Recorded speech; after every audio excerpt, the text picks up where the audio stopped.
வணக்கம். Welcome to கதை திரட்டு. இந்த வீடியோல நம்ம என்ன கதை கேட்க போறோம்னா, வண்ண வண்ண பூக்கள் கதையின் முதல் பகுதி. நம்ம சேனலை இதுவரைக்கும் சப்ஸ்கிரைப் பண்ணாதவங்க சப்ஸ்கிரைப் பண்ணுங்க. பக்கத்தில் இருக்கிற பெல் ஐகானை கிளிக் பண்ணி ஆல்ங்கிற ஆப்ஷனை ப்ரெஸ் பண்ணுங்க. ஸோ தட் நான் போடுற கதைகளை உடனுக்குடனே நீங்க கேட்கலாம். வாங்க கதைக்குள்ள போகலாம். வாசலில் கட்டியிருந்த தோரணங்கள் அந்த நாளின் அழகான துவக்கத்தை சொல்லிக் கொண்டு இருந்தது.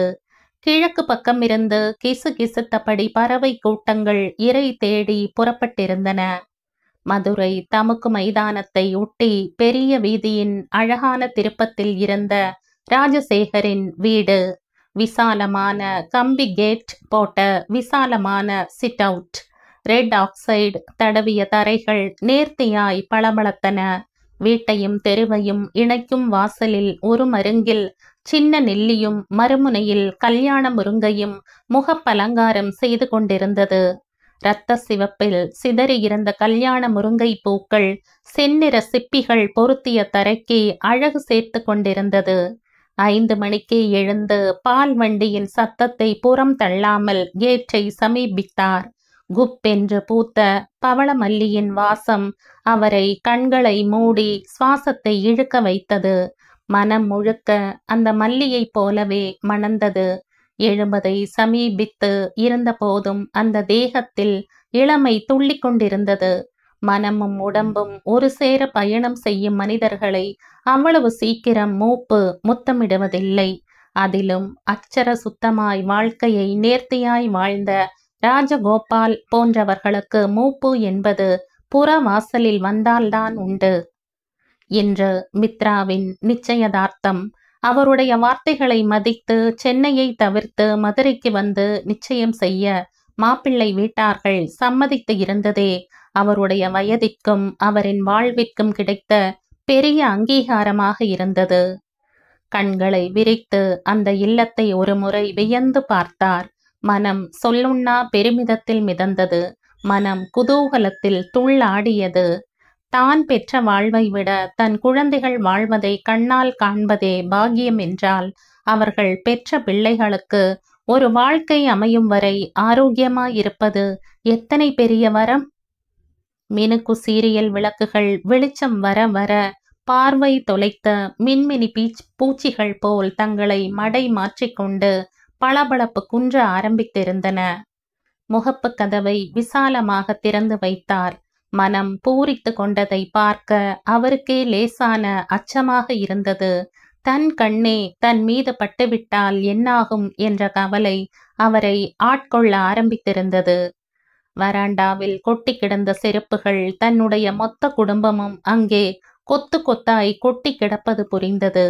வெகு நாளைக்கு பிறகு முற்றத்தில் ஜமுக்காளம் விரித்து அத்தனை பேரும் படுத்திருந்தார்கள். மெல்ல அவர்களை கடந்து மித்ரா படுத்திருந்த அறைக்கு சென்றார். அயர்ந்து உறங்கிக் கொண்டிருந்தாள். விளக்கு மாடத்தின் கருப்பை வழித்து கன்னத்தில் பொட்டு வைத்து விட்டார். மனம் பூரித்தது. சென்னையில் அவ்வளவு பெரிய வாழ்க்கை வாழும் பெண். அசதிக்கு கூட வசதியில் புரளும் பளிங்கு வாழ்க்கை. பெரிய பெரிய மண்டபங்களையும் ஒரு போன் காலில் அனைத்தையும் பேசி முடித்துவிடும் அப்பா இருந்தும் தாத்தாவின் விருப்பத்திற்காக மதுரைக்கு வந்து தன்னுடைய நிச்சயதார்த்தத்தை செய்தே ஆக வேண்டும் என்று முடிவு கட்டியவள். தாத்தாவின் ஸ்பரிசம் பட்டு சட்டென்று கண் திறந்து பார்த்தாள் மித்ரா. கண்களில் 1000 தாமரைகள். குட் மார்னிங் தாத்தா. பூ மலர்ந்தது இதழில். குட் மார்னிங்டா செல்லக்குட்டி, எழுந்திரு. முதல்ல குளிச்சுட்டு வா, நாம கோயில் வரைக்கும் போயிட்டு வந்துடலாம். தாத்தாவின் வார்த்தைக்கு ஆட்சேபம் சொல்லாமல் உடனடியாக எழுந்து நின்றாள். நிகத்த உயரமும் வனப்பும் அழகும் இன்னும் கொஞ்ச வருஷத்துக்கு அவளை உலகம் விழி விரியத்தான் பார்க்கும் என்பதற்கு கட்டியம் கூறியது. வேகமாய் குளித்து செந்நிறத்தில் வெள்ளை பூ போட்ட சுடிதாருடன் வந்தாள். வீட்டில் எல்லோரும் பரபரப்பிற்கு மாறி இருக்க பேத்தியை அழைத்து கொண்டு தன்னுடைய அம்பாசிடருக்கு வந்தார். தாத்தா, நான் டிரைவ் பண்ணவா? முகமெல்லாம் பூ பூக்க கேட்டாள். இன்னைக்கு நீ இளவரசி, எந்த வேலையும் செய்யக்கூடாது. டிரைவர் வந்தாச்சு, கிளம்பு போகலாம். அப்போ இன்னைக்கு மட்டும்தான் நான் உங்க இளவரசி, அப்படித்தானே தாத்தா? இதுவரைக்கும் அப்போ நான் யார்? கொஞ்சிய தன் குலக்குழந்தை அன்புமேவ பார்த்தார். இதுவரைக்கும் என்ன, இனிமேலும் நீதான் இந்த வீட்டோட மகாராணி. தாத்தாவின் பதிலில் நெக்குருகி நின்றாள். அழகேசன் வர வண்டி கிளம்பியது. மதுரையின் இளவெயில் அங்கே சாலைகளை வருடி கொண்டிருந்தது. பாதைகளை விரக்கிக் கொண்டே வந்தாள். இவர் முன்கூட்டியே சொல்லி இருந்ததாலும் ஊரில் மிக பெரிய குடும்பத்தார் என்பதாலும் இவர்களுக்கு கோயிலில் ஏகபோக மரியாதை காத்திருந்தது. பூஜையை முடித்து மாலையோடு வெளியில் வந்தார்கள். தாத்தாவை பார்த்து கேட்டாள், ஏன் தாத்தா இப்படி ஏற்கனவே கிளம்புகிறதா இருந்தா பாட்டிகிட்டையும் சொல்லி அவங்களையும் கூட்டிட்டு வந்திருக்கலாம் இல்ல என்று சிணுங்கினாள். ஐயோ, அவளையா? கல்யாண பொண்ணு, நீ 1/2 மணி நேரத்துல வந்துட்ட. ஆனா அந்த குந்தாணிய கூப்பிட்டு இருந்தா குறைஞ்சது 4 மணி நேரம் ஆக்குவா மேக்கப் போட்டு முடிக்க. மித்து, உன் பாட்டி மட்டும் உன்னாட்ட சென்னையில இருந்திருந்தான்னு வை, இந்நேரம் சுடிதார் போட்டுக்கிட்டு மேக்கப் பண்ணிக்கிட்டு உனக்கு டைட் காம்படிஷனா நின்னுருப்பா. தாத்தா பேச பேச அவர்களுடைய அந்யோன்யத்தில் அப்படியே கனிந்து போய் சிரித்தாள் மித்ரா. மனம் லேசாய் மிதப்பது போல் இருந்தது. உடல் முழுக்க சந்தோஷத்தின் உச்சபட்ச மொழியை பேசிக்கொண்டிருந்தது. வெறுமையின் சத்தம் எல்லாம் விட்டு போயிருக்க கண்கள் ஆனந்த கூத்தாடி கொண்டிருந்தது. வெளியில் கிடந்த வெயில் எல்லாம் அவள் உள்ளத்தில் வெளிச்ச ரேகையை விரித்து வைத்து விழி விரித்து கொண்டிருப்பது போல் தோன்றியது. மனம் ஒரு பெரிய மாய கண்ணாடி. உள்ளத்தின் வித்தைகள் எல்லாவற்றையும் கண்களின் வழி உலகிற்கு எடுத்து கொண்டு சேர்க்கும் விந்தையிலும் விந்தையான கண்ணாடி. இந்த நிமிஷம் அவள் முகத்தை யாராவது பார்த்தால் அவள் அகத்தின் வெளிச்சத்தை அழகாய் சொல்லிவிடுவார்கள். முழங்கை வரைக்கும் நீண்டு இருந்த மருதாணி வேலைப்பாடு அவளுடைய சிவந்த மேனிக்கு பெரும் சவால் விட்டு கொண்டிருந்தது. இருவரும் வீடு வந்து சேர்ந்தபோது மணி 8ஐ தாண்டி இருந்தது. வீட்டில் உற்சாகம் முற்றத்தில் ஒளி ஏற்றி இருக்க இருவரும் உள்ளே போனார்கள். இவர்களை பார்த்ததும் ராதா பாட்டி முகம் கோணிக்கொண்டு ஓடோடி வந்தாள். ஏமித்து, கோயிலுக்கு போறதா என்கிட்ட ஒரு வார்த்தை சொல்லி இருந்தா நானும் ஓடோடி வந்திருப்பேன்ல. இந்த மனுஷன்தான் என்ன மதிக்கிறது இல்லைன்னா நீயுமாடா? கோபத்தில் கூட குறைவாய் பேச தெரியாத பாட்டியை அன்பாய் பார்த்தாள். பாட்டி, எதுவும் ஏன் தப்பில்ல, எல்லாம் தாத்தா தான், அவர்கிட்டயே கேளுங்க. என் கஸ்டடிய தாத்தா அண்டர்டேக் பண்ணி 3 நாள் ஆச்சு. சிரித்து கொண்டே உள்ளே ஓடினாள். இப்போது ராதாவின் பார்வை ராஜசேகரின் புறமாய் திரும்பியது. ஒடுங்கிய கண்களில் காதலை தேக்கி மனைவியை பார்த்தார். ராதா, உனக்கு இன்னும் நான் ஏன் உன்னை கூப்பிட்டு போகலைன்னு தெரியலையா? எல்லாம் ஒரு பாதுகாப்புக்கு தாண்டி குந்தாணி. உங்கூட பார்க்கும்போது மித்ரா ரொம்ப ரொம்ப சுமாரா தெரியவா. மாப்பிள்ளை வீட்டுக்காரங்க அதை பார்த்துட்டு அவளை வேணாம், எனக்கு இந்த பொண்ணு தான் வேணும்னு கேட்டு தொலைச்சா என்னடி பண்றது? அதுதான் நான் உன்னை கூட்டிட்டு போகல. சொல்லிவிட்டு சட்டமாய் உள்ளே போன கணவரை வெட்கம் பொங்க பார்த்து கொண்டு நின்றார் ராதா. கிழவனுக்கு காலம் போன காலத்துல கொசும்ப பாரு. சிரித்து கொண்டே உள்ளே சென்றார். தூரத்து உறவு முறைகள் எல்லாம் பக்கத்தில் வந்திருந்தது. சிறு ஊர்களின் வழமையே இதுதான். அங்கே உரசல்கள் இருந்தாலும் மனிதர்கள் ஒருவரோடு ஒருவர் உறவாடி கொண்டுதான் இருக்கிறார்கள். இவ்வளவு உறவு முறை மனிதர்களை முதன் முறையாக பார்த்த மித்ரா அளவு கடந்த ஆச்சரியத்தில் அமர்ந்திருந்தாள்.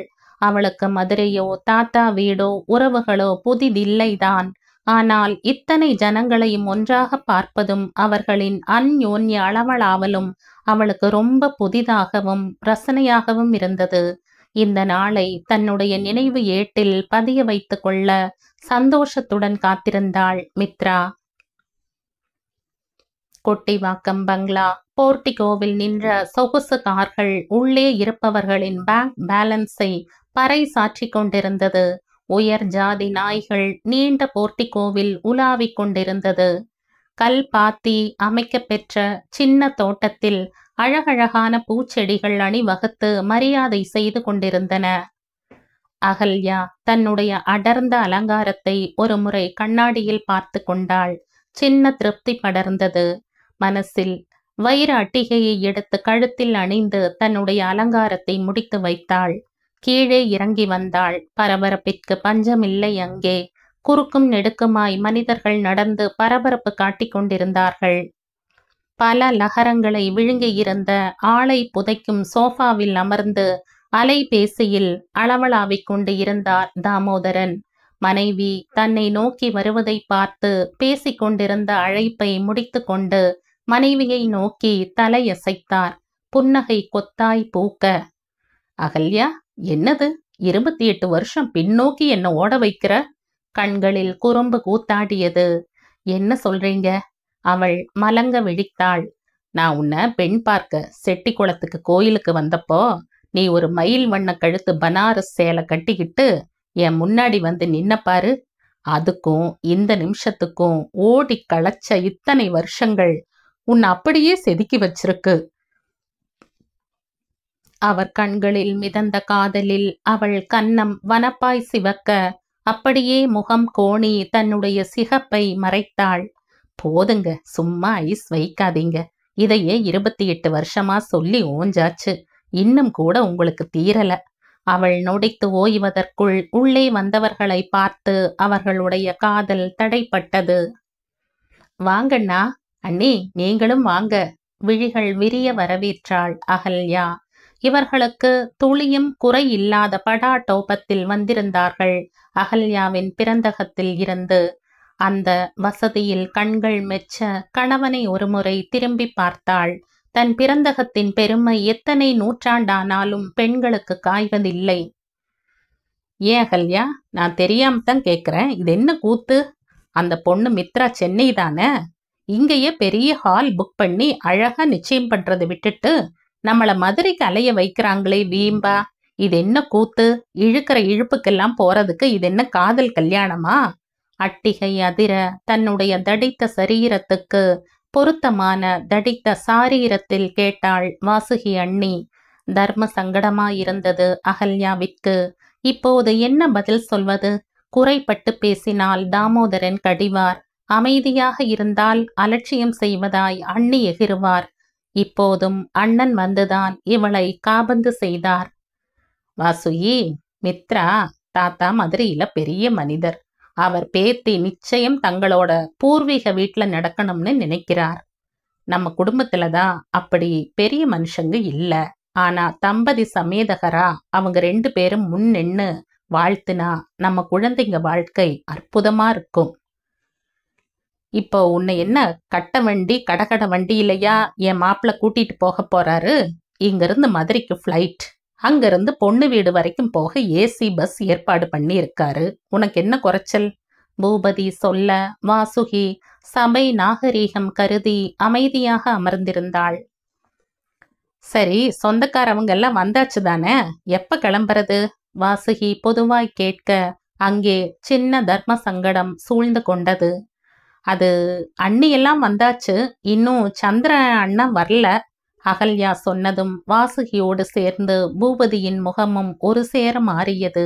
விரும்பத்தகாத ஏதோ ஒன்று மனக்கண் விரைந்து வியாபித்தது போல் ஒரு அசௌகரியம் மனதில் ஊடாடியது. நல்ல நேரம் போறதுக்குள்ள வீட்டுல இருந்து கிளம்புனா நல்லது. பூபதி தன்னுடைய எரிச்சலை குரலில் மட்டுப்படுத்தி சொன்னார். வந்துடுவார்னே, அவரும் சங்கவியும் கிளம்பிட்டதா இப்பதான் போன் பண்ணாங்க. கொஞ்சம் வெயிட் பண்ணலாம் தன்மையாய் சொன்னாள் அகல்யா.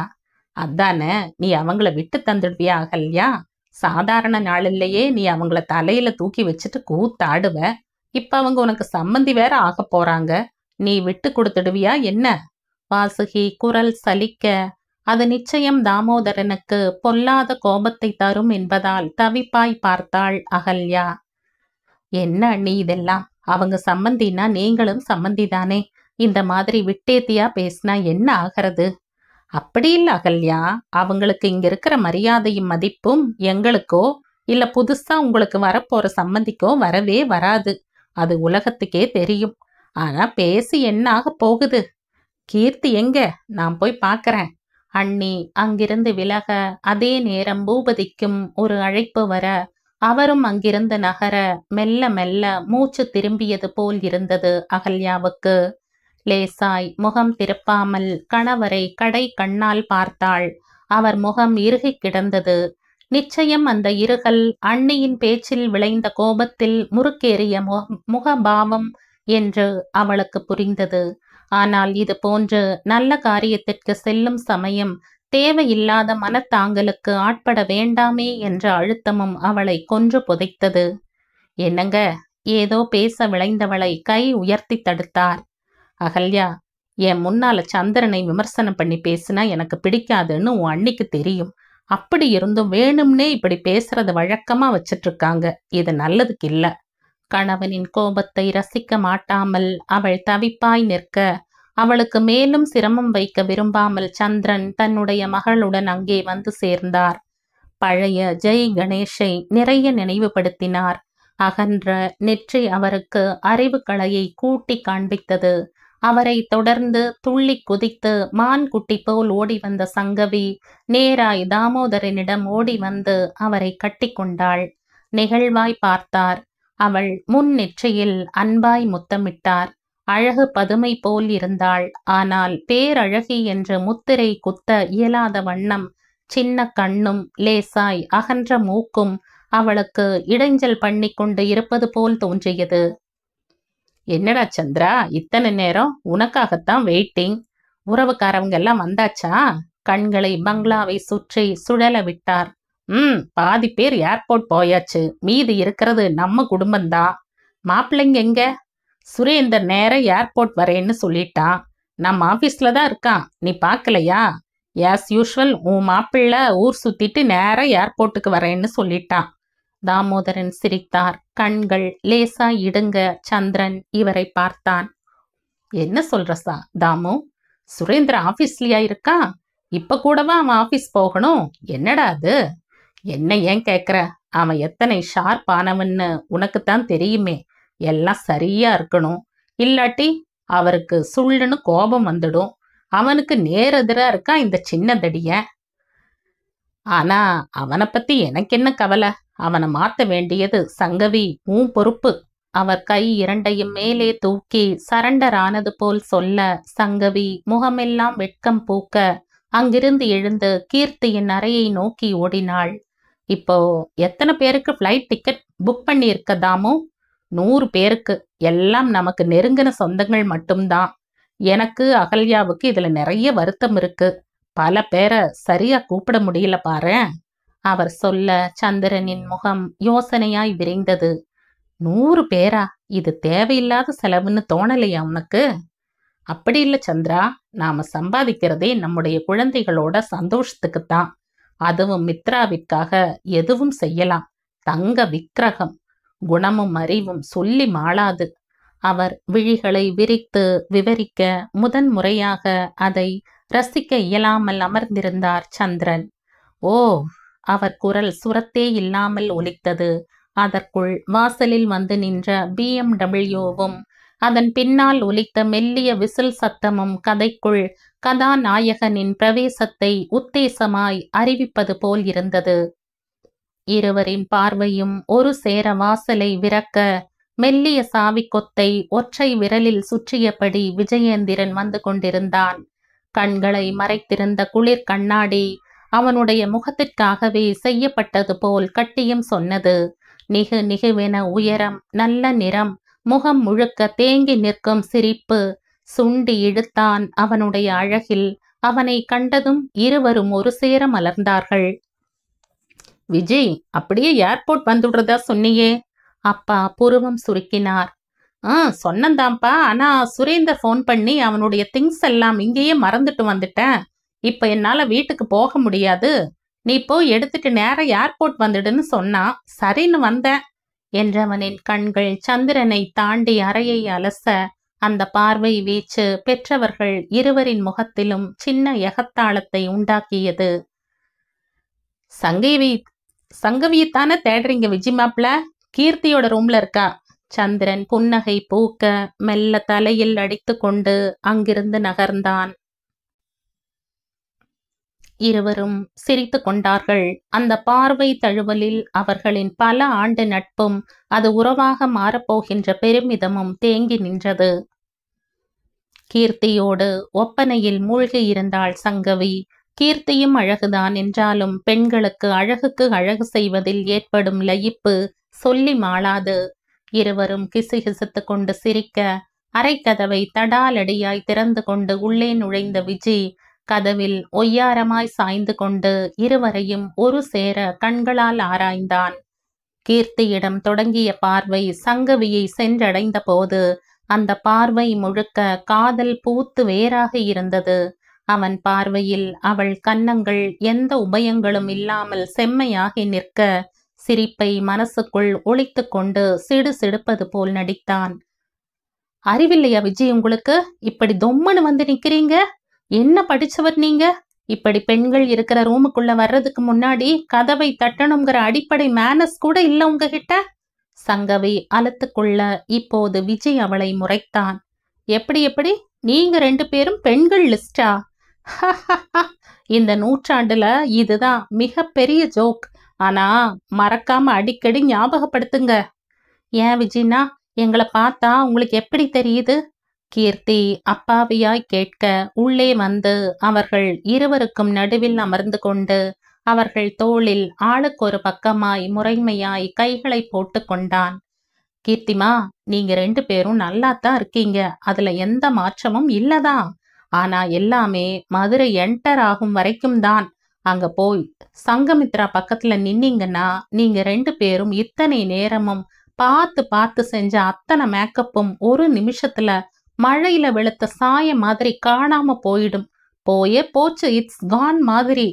அவன் சொல்லிவிட்டு பெருங்குரல் எடுத்து சிரிக்க பெண்கள் இருவரின் முகமும் நொடியில் களை இழந்தது. ரொம்ப ஓவரா பண்ணாதடா. மித்ரா அண்ணி அழகிதான், இல்லைன்னு சொல்லல. அதுக்காக எங்களை நீ மட்டம் தட்ட வேண்டிய அவசியமே இல்ல. அது ஒரு வகை அழகுன்னா நாங்க ஒரு வகை அழகு. என்ன சின்னண்ணி நான் சொல்றது? கீர்த்தி சங்கவியை துணைக்கு இழுக்க இவளோ முகம் இறுக அமர்ந்திருந்தாள். அதற்கான காரணம் விஜய்க்கு புரிந்தே இருந்தாலும் கடை இதழில் புன்னகை கூத்தாடியது. கீர்த்தி! கீழிருந்து அம்மாவின் அழைப்பு வர கீர்த்தி அங்கிருந்து எழுந்து ஓட இவர்கள் மட்டுமே அறைக்குள் இருந்தார்கள். தங்கை விலகியதும் கிடைத்த தனிமையில் அவன் மனம் குளிர ஆவலாய் அவளை மேல் கீழாய் பார்த்தான். கண்களில் காதல் ததும்பியது. அவளுடைய அழகும் கனிவும் அவனை ஏதேதோ செய்தது. அந்த கோபம் அவளுடைய தும்பை முகத்தில் செங்கோலம் போட்டது போல் இருந்தது. சங்கு என்றான். அவள் சங்கு கழுத்தில் முகம் பொதிந்து சுட்டு விடுவது போல் பார்த்தாள். என்னவாம் சங்குக்கு? எரிந்து விழுந்தாள். கோபத்துல கூட அழகா இருக்குடி. நாக்கை துருத்தி சுழல விட்டு நக்கல் அடித்தான். எனக்கு பிடிக்கல விஜய், எப்ப பாரு நீங்க மித்ராவை புகழ்ந்துட்டே இருக்கிறது. ஐ திங்க் மித்ரா தான் உங்களையும் உங்க அண்ணனையும் பிரிக்க போறா பாருங்க. அவளுடைய பேச்சு உண்மையிலேயே அவனை கோபப்படுத்தியது. சங்கவி, போதும் நிறுத்து. உன் சிந்தனைகளை தறி கெட்டு ஓட விடாத. அது உனக்கும் நல்லதில்ல, நம்முடைய காதலுக்கும் நல்லதில்ல. மித்ரா இன்னைக்கு வேணா என் அண்ணனை கல்யாணம் பண்ணிக்க போற பொண்ணா இருக்கலாம். ஆனா நேத்து வரைக்கும் அவ யாரு உனக்கு தெரியாதா என்ன? நீ, நான், மித்ரா எல்லாரும் கிளாஸ்மேட்ஸ். 1 வருஷம் இல்ல 5 வருஷம் சேர்ந்தே இந்த ஊர் சுத்தினவங்க. எத்தனை நேர்த்தியான நட்பு. உனக்கு நான் சொல்லித்தான் எல்லாம் ஞாபகம் வருதா? எனக்கு புரியல. மித்ரா நட்புல இருக்கிற போதேதான் நீ எனக்கு காதலியா இருந்த.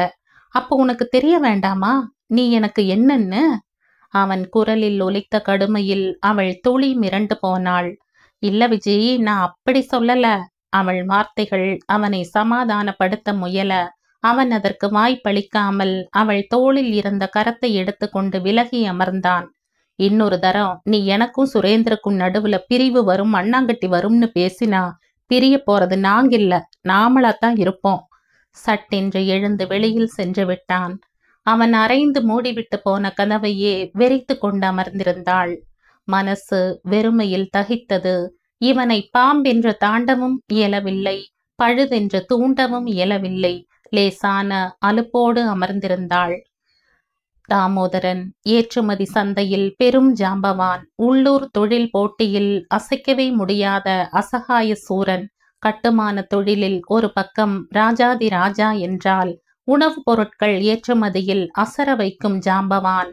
பெரிய தொழில் சாம்ராஜ்யம்தான். அவராய் நிறுவியது இல்லை, அப்பாவின் வழி வழியாய் வந்து சேர்ந்த சொத்து சுகம்தான். ஆனால் மனிதன் அதை பெருசாய் ஸ்தாபித்திருந்தார்.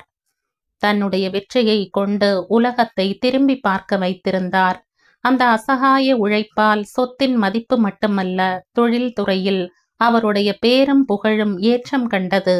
அந்த நேரத்தில் சின்னதாய் தன்னுடைய கட்டுமான துறையில் வளர்ந்து கொண்டிருந்த தன்னுடைய பால்ய சிநேகிதர் சந்திரனையும் தன்னுடைய தொழிலில் இணைத்து கொண்டார். சந்திரன் நிறையவே வேதனைகளை சந்தித்தவர். கூட பிறந்தவர்களின் சதி வேலையால் தன்னுடைய அத்தனை செல்வத்தையும் இழந்து உச்சபட்ச விரக்தியில் உழன்றவரை தன்னுடைய உண்மையான நட்பால் பிணைத்து தன்னோடு இணைத்து கொண்டார். சந்திரன் தான் அத்தனை பொறுப்புகளையும் சுமந்து கொண்டு இருந்தார். 4-5 ஆண்டுகள் முன்பு வரைக்கும். எப்போது சுரேந்தர் பொறுப்புகளை எடுத்துக்கொள்ள ஆரம்பித்தானோ அன்றில் இருந்து அவருக்கான வாய்ப்புகள் குறைந்து போனது போல் உணர்ந்தார். சந்திரனும் வசதிக்கும் வாய்ப்புக்கும் குறையில்லாத சூழ்நிலையில் பிறந்து வளர்ந்தவர்தான். உடன் பிறந்தவர்களின் சதியால் அத்தனையும் இழந்து போனவர். அதனாலேயே அவருடைய மனம் பணத்தையும் புகழையும் உலகத்தின் பிரதானம் என்று பெரிதாய் நம்பியது. அதையும் எப்படியும் அடைவதே வாழ்க்கையின் லட்சியம் என்று அவர் உறுதியாய் எண்ணினார். சென்ற இடமெல்லாம் தாமோதரருக்கு கிடைத்த பேரும் புகழும் இவரை அசைக்காமல் இல்லை. ஆனாலும் எதையும் வெளிக்காட்டிக் கொள்ள மாட்டார். தொழில் மட்டுமல்ல, குடும்ப வாழ்விலும் தாமோதரன் கொடி கட்டித்தான் பறந்தார். கல்யாணம், கண் நிறைந்த வாழ்க்கை, குழந்தைகள் என்று எல்லாம் கனகச்சிதமாய் அவருடைய வாழ்வில் நடந்தேறியது. ஆனால் சந்திரனுக்கோ தாமதமாய் கல்யாணம், அதன் பிறகு வெகு தாமதமாய் பிறந்த குழந்தை என்று எல்லாமே பெயர் அளவில்தான். அத்தனைக்கும் காரணம் தன்னுடைய குடும்பம் தனக்கு இழைத்த அநீதி என்றே அவர் நம்பிக்கொண்டிருந்தார். அவர் எடுத்த எல்லா முடிவுகளையும் தள்ளி போடவும் தாமதம் செய்யவும் அவர் உடன் பிறந்தவர்கள் கச்சை கட்டிக்கொண்டு நிற்பார்கள். அதனாலேயே பெருசாய் அவரால் வாழ்க்கையில் முன்னேற இயலாமல் போனதாய் எண்ணுவார். சில வருடங்களிலேயே மனைவியும் தவறிப்போனார். எல்லாமுமே நிறைவில்லாத மனநிலை அவருக்குள் ஒட்டி உறவாடி கொண்டிருக்கும். இவர் உடன் பிறந்த அண்ணன்கள் இருவரும் அவரவர் துறைகளில் பெரும் நிலையில் இருந்தார்கள். இவருடைய ஆஸ்தியையும் உழைப்பையும் முழுசாய் ஏமாற்றிய இவரின் உடன் பிறந்தவர்கள் எந்த குறையும் இல்லாமல் நிறைவாய் வாழ்ந்தார்கள். அதுவே அவரை இன்னும் விரக்தியடைய வைத்தது. குற்றம் தவறில்லை என்ற சிந்தனையை அவருக்குள் உருவாக்கியது. என்னதான் நண்பனின் பின்னாகவே நின்றாலும் அவரை விட தனக்கு எல்லாவற்றிற்கும் முன் நிற்கும் தகுதியும் திறமையும் இருக்கிறது என்றே நம்புவார். எல்லாவற்றிற்கும் மேலாய் அவருடைய மனதில் ஆறாத வடுவாய் இருந்தது அகல்யா. முதலில் அகல்யாவின் ஜாதகம் சந்திரனுக்குத்தான் வந்தது. ஆனால் தோஷ ஜாதகமான சந்திரனுடன் அது பொருந்தி போகவில்லை என்ற நிலையில்தான் சந்திரனின் குடும்பம் அந்த ஜாதகத்தை தாமோதரனுக்கு பரிந்துரை செய்ய, அதுவும் பொருந்தி போக கல்யாணமும் நடந்தது. அகல்யா நிஜமாகிலுமே மகராசிதான். அவள் வரவிற்கு பிறகு இந்த 28 வருஷத்தில் எந்த இடத்திலும் அவனுடைய வாழ்க்கை பின் தங்கவே இல்லை. எல்லாமே ஜெட் வேகம்தான். அந்த நன்றிக்கடன் இன்னும் தாமோதரனுக்கு மனதில் இருக்கும். அது தவிர எல்லாம் சரிவர அமையாமல் போன நண்பனின் மீதும் அவருடைய ஒரே மகள் மீதும் கரிசனமும் அதிகம் இருந்தது. அதனாலேயே விஜி சங்கவியை காதலித்த போது மனம் நிறைந்து போய் நின்றார். தன்னுடைய நண்பன் தனக்கு சம்பந்தியாய் வருகின்ற பெருமை அவருக்கு உள்ளும் புறமும் சந்தோஷ அலையடிக்க வைத்தது. 1000 உறவுகள் அருகில் இருந்தாலும் தாமோதரனை பொறுத்தவரை தன்னுடைய நண்பன் அருகில் இருக்க வேண்டும். அந்த அளவு அந்த நட்பிற்கு முக்கியத்துவம் தந்தார். ஆனால் அவருடைய இந்த அன்பு உறவுகளின் மத்தியில் அதிருப்தியை உண்டாக்கி வைத்திருந்தது. குறிப்பாய் அகல்யாவின் அண்ணன் பூபதியின் குடும்பத்தில். அவர்களும் தகுதியிலும் அந்தஸ்திலும் குறை இல்லாதவர்கள்தான். கீர்த்தியை அவர்களுடைய மகன் பிரபாகருக்கு நிச்சயம் செய்தவர்கள்தான். ஆனாலும் அவர்கள் மனதிலும் இவர்கள் நட்பு உவ்வா முள்ளாய் குத்தி கொண்டிருந்தது நிஜம்தான். இத்தனைக்கும் மத்தியில் அங்கே புது வரவாய் கூடி போக காத்திருந்தது சங்கமித்ராவின் குடும்பம். ஜவுளித்துறையில் பெரும் பங்காற்றி கொண்டு இருந்த ஈஸ்வரன் குடும்பம் இந்த குடும்பத்தோடு ஐக்கியமாக போகிறது. மெல்ல மெல்ல கலவர மேகங்கள் வானத்தில் தென்படத் தொடங்கியிருந்தன. இல்லாதவனுக்கு இல்லை என்பது மட்டுமே இங்கே பிரச்சனை. இருப்பவனுக்கு தன்னை யாரும் முந்திவிடக் கூடாது என்பது பிரச்சனை. இங்கே ஏற்கனவே நிகழும் வர்த்தக போட்டியில் 3 முதலைகள் தங்களை நிலை நிறுத்திக் கொள்ள தகுடுதத்தம் போட்டு கொண்டிருக்கையில் புது தொழிலில் புது இடத்தில் இருந்து இன்னொரு வரவு. என்னாகப் போகிறது அந்த பணக்காரர்களின் சந்தை? மதுரை நிறைய பிடித்திருந்தது சுரேந்தருக்கு. பழமையும் அழகும் கொஞ்சிய அந்த வீட்டிற்குள் அடி எடுத்து வைத்தபோது மனசு ரம்யத்தில் கொஞ்சியது. முதன்முறையாக அவனுடைய கண்கள் மித்ராவை தேட சின்ன வெட்கம் கண்களில் வந்து ஒட்டி கொண்டது. இத்தனை நாள் பார்க்காத மித்ராவா? இவனோடு வம்பு செய்து விளையாடாத மித்ராவா? இன்று என்ன புதிதாய் அவளை பார்க்க இந்த கண்கள் இத்தனை அழிச்சாட்டியம் செய்கிறது என்று தன்னைத்தானே நொந்து கொண்டான். இந்த கல்யாணமே விசித்திரமானதுதான். விஜயின் தோழியை இவன் கரம் பிடிக்கப் போகிறான். காதல் எல்லாம் இல்லை. இரு வீட்டிலும் கல்யாண பேச்சை எடுத்து ஜாதகத்தை கையில் எடுத்த போதே அவர்கள் மனம் ஒரே அலைப்புறுதலில் வந்து நின்றது. ஆச்சரியம்தான். இரு குடும்பத்திற்கும் இடையே பெரிய நட்பு இல்லாமல் இருந்தாலும் அழகான புரிதல் இருந்தது. அது உறவாக மாறத் தொடங்கிய நொடி கூட வானத்தில் அழகாய் முளைத்த வெள்ளி போல் ரசனையாக இருந்தது. விஜி, மித்ராவை பத்தி என்ன நினைக்கிற? குடும்பத்தோடு உணவு அருந்தி கொண்டிருந்த ஒரு ஞாயிற்றுக்கிழமைதான் அம்மா முதன்முறையாக இந்த பேச்சை ஆரம்பித்தாள். அப்போது சுரேந்தரும் அங்கேதான் இருந்தான். இந்த கதையின் தொடர்ச்சியை அடுத்த பதிவில் கேட்கலாம். நன்றி.